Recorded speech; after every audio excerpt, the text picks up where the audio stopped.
Olá, boa tarde a todos. Eu sou o Dr. Eudes, médico, residente aqui em Jundiaí, formado há mais de 30 anos. A minha especialidade é homeopatia e hoje eu vou trazer um pouquinho de informações para você falando a respeito do colostro. O colostro ele é uma forma, um derivado do leite, geralmente extraído de vacas, e feito um processamento, né? Ele passa por um processo de encapsulamento, um processo nanotecnológico, para que a gente consiga extrair todas as propriedades necessárias dos benefícios que ele pode nos ocasionar, né? Ele é composto de vários fatores para o desenvolvimento e proteção, como água, leucócitos, proteínas, carboidratos e outros elementos. O colostro ele vai se transformando gradativamente em leite maduro nos primeiros 15 dias após o parto ou após o nascimento do bezerro, né? O colostro ele tem uma importante função imunológica, a gente chama de imunidade passiva, de algumas espécies animais, principalmente a humana. Nele existe uma grande quantidade de imunoglobulinas que em determinadas espécies não conseguem passar pela placenta, ficando a cargo total do colostro transferir da mãe para o filho essas imunoglobulinas. O homem é um desses casos. O colostro se difere do leite pela quantidade de sólidos totais, proteínas e demais fatores, que a gente vai ver um pouquinho. O tempo, essas diferenças, né, vão diminuindo e essa secreção vai se transformando em leite. Então, conforme o tempo vai passando, o colostro vai mudando para leite, propriamente dito, né? Se a gente der uma olhada aí nas diferenças entre o colostro e o leite maduro, que nós falamos, a proporção de gordura no leite maduro é muito mais alta do que no colostro, enquanto que a proporção de proteína no colostro é muito maior que o leite maduro. E a proporção de lactose no colostro é bem menor do que o leite maduro, né? Existem algumas imagens que mostram a cor diferente do colostro em relação ao leite maduro, né? As linhas de combate, né, que ele proporciona para nós no sistema autoimune são extremamente importantes. Porque nós temos duas respostas no sistema imune. Uma é uma resposta inespecífica, que a gente chama de imunidade inativa, inata, né? Seria a primeira linha de combate, que é as barreiras naturais, seriam pele, mucosas, secreções, flora natural, né, do nosso corpo, e o peristaltismo intestinal. A segunda linha de combate, que seria focado na inflamação, são células fagocitárias, substâncias antimicrobianas, complemento e altas temperaturas. A resposta específica à imunidade adquirida, que seria a terceira linha de combate, seria os anticorpos e a resposta imunicelular. Qual é a composição, né, do colostro?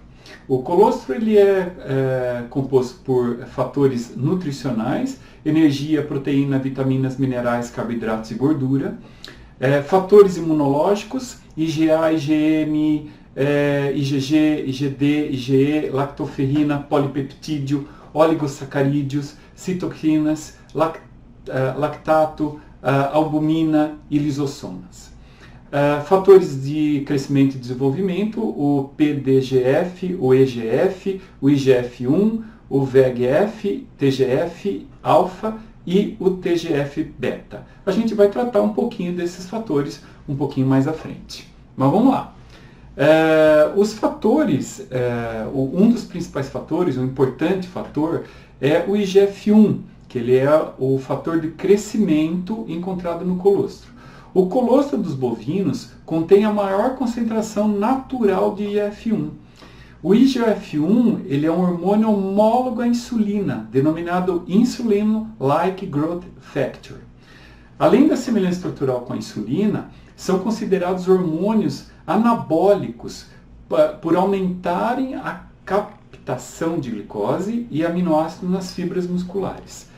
atua também como um mediador do hormônio do crescimento, o famoso GH, promovendo a mitose dos condroblastos, fibroblastos e mioblastos, e a hipertrofia dos miócitos, que acarreta, portanto, o crescimento ósseo muscular do nosso organismo. Os níveis plasmáticos de IGF-1 aumentados podem acarretar uma maior oxidação de gordura, verificando pelo aumento da circulação de ácidos graxos livres, ou seja, nós podemos emagrecer. Isso pode ajudar também na melhora do crescimento da massa muscular. A massa muscular, ela tem que ser desenvolvida, você tem que trabalhar ela, não adianta você só tomar alguma coisa esperando que vai acontecer. Mas quando você associa as duas coisas, o resultado é muito melhor. Em um estudo nos membros do time finlandês olímpico de esqui, aqueles atletas que foram suplementados com colostro apresentaram metade dos níveis de CPK, que nós chamamos de creatina quinase, sanguínea, em comparação com os atletas que não ingeriram placebo, ou seja, ingeriram o placebo. O grupo que ingeriu o suplemento com colostro também sentiu melhora na performance, na energia e no bem-estar. Voltando um pouco ao IGF-1, que é o componente do colostro, ele pode ajudar a tratar condições onde a absorção do alimento é reduzida ou onde se desenvolve a hipersensibilidade ao alimento. A gente chama hoje de desbiose, intolerância alimentar, existem várias coisas que estão envolvidas nisso. Ele cicatriza o revestimento intestinal e melhora a absorção dos macronutrientes pela manutenção da mucosa intestinal, mantendo ela intacta, aumentando a absorção de vitaminas, minerais, responsáveis, obviamente, pela nossa imunidade. Então, o IGF-1, que é a base do colostro, ele pode nos ajudar a tratar uma condição que chama desbiose intestinal. Quais são os benefícios aí do colostro? Os fatores metabólicos, já falei, crescimento, anti-envelhecimento, e há 87 fatores do crescimento anti-envelhecimento para ajudar o corpo a reparar e inverter os danos causados pela doença e pelo nosso envelhecimento. Então veja, são 87 fatores envolvidos. Os fatores de crescimento, como a insulina, que eu falei, ligados ao IGF-1 e IGF-2, eles ativam o crescimento celular, a reprodução, regeneração, reparos essenciais ligados ao anti-envelhecimento. Melhora a absorção dos nutrientes, eu já falei, aumenta a massa óssea. Então veja, você consegue manter a integridade da sua massa óssea, recupera a elasticidade da pele, melhora a formação da massa magra, que eu já falei, e energiza o corpo. Você costuma ter mais energia para o seu dia a dia. O hormônio do crescimento, como eu falei lá atrás, ele é envolvido na regeneração dos órgãos e tecidos. Não serve só para a gente crescer ou para a criança crescer. Ele também repara tecidos. O fator de crescimento epitelial, que é um outro fator que eu citei, ele estimula o crescimento normal da pele. Epitelial está ligado à pele. Então, regeneração de queimaduras, de processos inflamatórios, doenças autoimunes de pele, vai ser muito importante. Um elemento importante que o colostro modula é a leptina. A leptina é uma pequena proteína envolvida para ajudar a nossa perda de gordura. O aumento da leptina quer dizer que a gente tem uma grande dificuldade em queimar, em gastar essa gordura. Então, o aumento da termogênese, ou seja, quando a gente melhora o nosso metabolismo, auxilia a glândula tireoide e suprime o nosso apetite. Então, controlar os níveis de leptina é muito importante para nos ajudar no emagrecimento. Outros fatores básicos que nós encontramos no colostro são vitaminas, minerais e enzimas. As principais é a vitamina A, como muitos devem saber, ajuda muito a pele e a parte óssea e é essencial para a nossa visão. A vitamina E, ela é um dos maiores antioxidantes que nós temos no mundo. Ela é importante para a estrutura da membrana celular, ou seja, mantém a integridade das nossas células. A vitamina B12, ela é essencial para a formação de glóbulos vermelhos no nosso sangue e a manutenção do sistema nervoso. O cálcio também é rico, ele realiza a função essencial no esqueleto, dentes, músculos e tecidos nervosos, plaquetas do sangue, que mantém a nossa coagulação, e o equilíbrio da pressão sanguínea.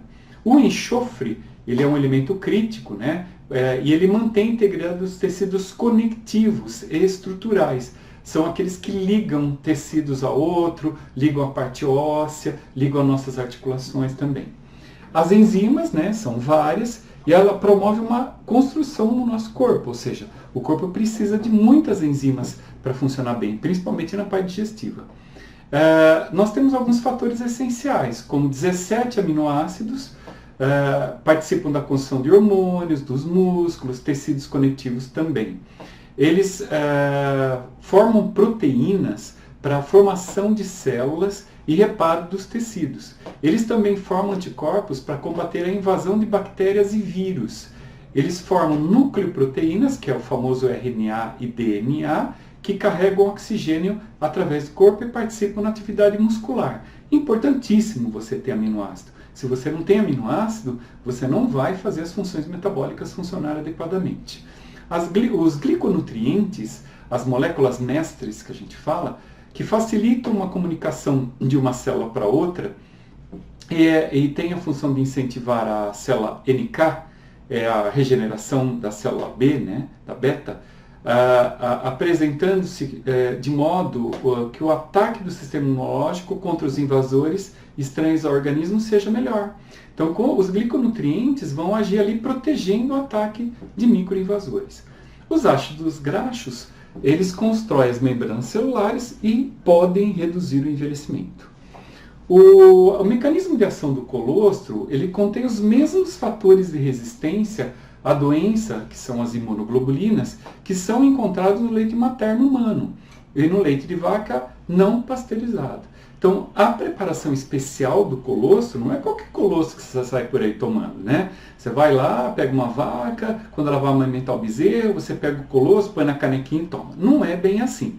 Existe uma tecnologia, inclusive existe uma patente americana, de uma empresa americana, que faz esse colostro de maneira adequada. A grande variedade de fatores imunológicos que podem ser efetivos contra várias viroses, bactérias e outros invasores estão contidas neste tipo de colostro.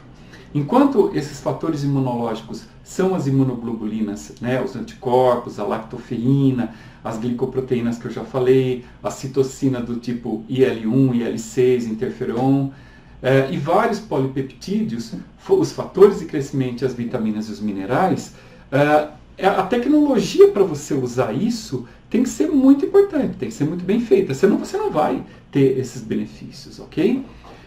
Os anticorpos presentes no colostros, eles combinam com as causas das doenças por micro-organismos, no trato gastrointestinal, como eu falei lá atrás. Então, é importante vocês entenderem que o mecanismo para aumentar o sistema imunológico está ligado ao aparelho gastrointestinal.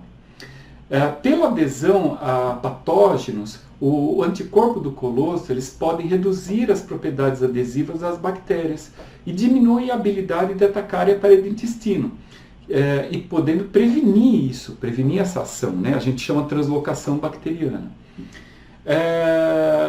O IGF-1, que eu falei lá atrás, é importante citar que ele tem sido apontado como um anabolizante potente, muito semelhante à testosterona. E, na verdade, nenhum outro hormônio supera a testosterona, a sua capacidade de estimular a síntese proteica. Entretanto, o IGF-1, além de exibir uma potente ação sobre a síntese proteica, ele também possui uma marcante ação estimulante da lipólise, ou seja, queima de gordura. Essas duas ações combinadas fazem o IGF-1 um promotor da massa muscular e ocupa o lugar do tecido adiposo, quando você pratica exercício também, né? Mas o uso liofilizado do colostro bovino na suplementação nutricional humana, ele somente começou a fazer parte, a ganhar espaço a partir de mais ou menos 1996. Nessa época, autores como Daniel Clark, que é um médico e pesquisador americano, ele publicou os seus primeiros livros sobre o assunto. Em Colostrum, Life's First Food, o Clark discorre em 7 capítulos sobre os fenômenos biológicos, como o colostro, e apresentam o tempo todo referências bibliográficas impressionantes, muito interessantes. Eu já li esse material. Cassassa e Soori publicaram um artigo no J. Periodontal, que é uma revista em 1995, com importantes conclusões sobre a estimulação que o IGF-1 exerce sobre a testosterona e aumentando a conversão para dihidrotestosterona, que é o famoso DHT. que é o hormônio ativo para dar as funções de músculo, de energia que a gente precisa. Como se sabe, né, o DHT ele tem marcante ação na síntese proteica, sendo um dos mais potentes anabolizantes, né, como já falei, do corpo humano. Liu e Chamberlain publicaram um estudo em 1996 e nesse estudo os autores concluíram que o IGF-1 aumenta a síntese do DNA. Então, no olho e o papel pode ser mais importante do que se esperava, regenerando tecidos como cristalino. Então veja que interessante, eles fizeram um trabalho mostrando que esses fatores vão ajudar, principalmente IGF-1, a regeneração de fatores oculares. A questão da imunidade, né, é uma indicação muito importante do colostro. Essa composição rica em imunoglobulinas, que eu já citei para vocês, né, ele vai tratar doenças autoimunes e doenças inflamatórias, como artrite reumatoide, lúpus eritematoso sistêmico. Lógico que não substitui os tratamentos tradicionais ou as medidas que pode se fazer, mas é um grande apoio no sistema imunológico. O colostro também tem, né, os IgGs, que é responsável pela neutralização de toxinas. E a mais abundante é a IgA secretória, a IgE e a IgD, que é antiviral. O IgM ele tem uma ação antibacteriana e também são encontrados vários elementos que eu já citei para vocês. Estudos em 1995 já mostraram a importância desse fator peptídico, né, na proliferação de linfócitos T, que são muito importantes para a imunidade. Em relação a diabetes e sistema nervoso, como eu falei lá atrás, o IGF-1 ele reduz as necessidades da nossa insulina corporal, pois ativa a glicólise, do mesmo jeito que a lipólise, ou seja, glicólise, glicose, lipólise, gordura. Tudo para disponibilizar energia, que nós chamamos ATP, para a síntese proteica que ele mesmo estimula. Então, há fortes indícios de que atua também na regeneração de tecidos, inclusive no tecido nervoso. Talvez por isso já tenham sido relatados o uso do colostro até em esclerose múltipla. O diabetes, o Clark, no seu livro, ele relata as experiências clínicas positivas com o fator IGF-1 no tratamento de pacientes diabéticos desde 1990. Antes da administração do colostro aos diabéticos, tinha ficado evidente, né, nessa doença, que os níveis de IGF-1 são muito menores do que comparados com os indivíduos normais. Então, quem tem diabetes tem nível de IGF-1 menor. Então, a administração do colostro aumenta a possibilidade de você melhorar o seu IGF-1.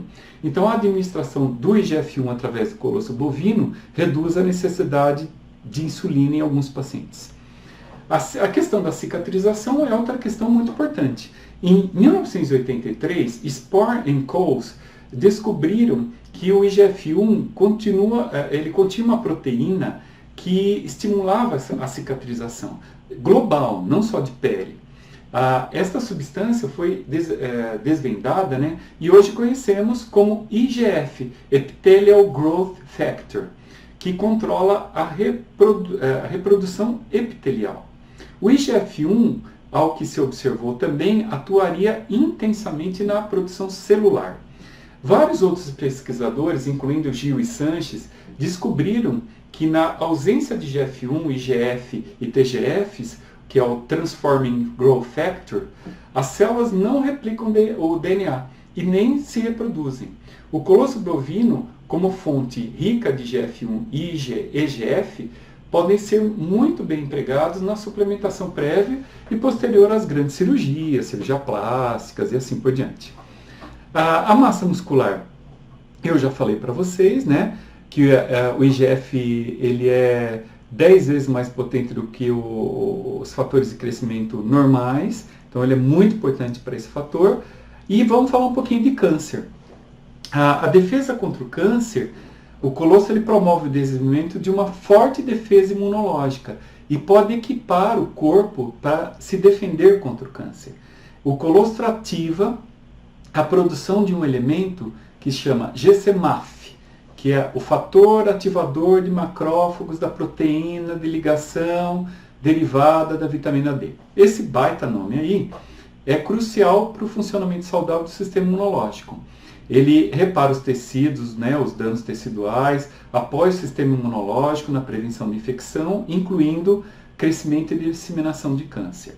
Os cânceres específicos relatados à produção do GMAF incluem o colo retal, bexiga e ovário, entre muitos outros, né? A produção do GCMAF, estimulada pelo colostro bovino, pode ajudar no tratamento da síndrome da fadiga crônica e na prevenção de infecções, que também aparecem em caso de câncer. Embora mais testes clínicos, né, necessários em relação ao colostro são recomendados, ele pode ser uma estratégia muito interessante como uma imunoterapia sem efeitos colaterais indesejados para pessoas que têm câncer.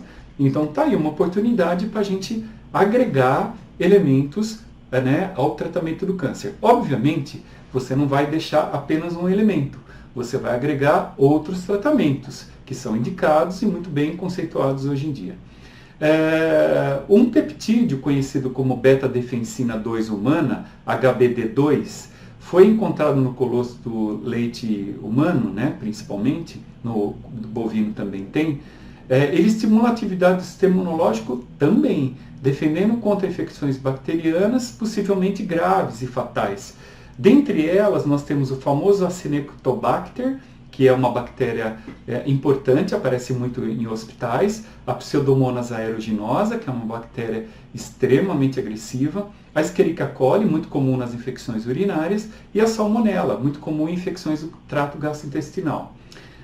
Outra propriedade antimicrobiana encontrada no colostro são as células T, como eu falei lá atrás, especificamente projetadas para detectar micróbios estranhos e prevenir contra o supercrescimento e a infecção bacteriana. Então vejam que interessante, as ações antimicrobianas, né?